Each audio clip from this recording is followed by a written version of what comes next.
होठवा मध के गगरिया दोनों नैनवा कटरिया। होठवा मध के गगरिया दोनों नैनवा कटरिया। रानी चांदनी समायल बदनिया में। आठवा अजूबा बड़ू दुनिया में।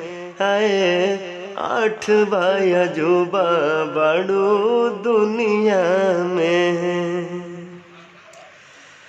कहीं संतुरो गवा धारा दिहलु हमके। आपन दीवाना बना लिहलु हमके।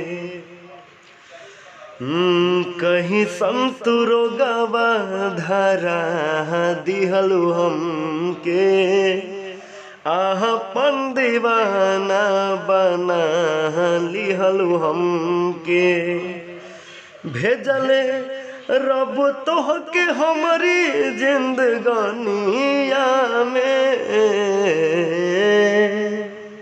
आठवा अजूबा बड़ू दुनिया में। आए आठवा अजूबा बड़ू दुनिया में।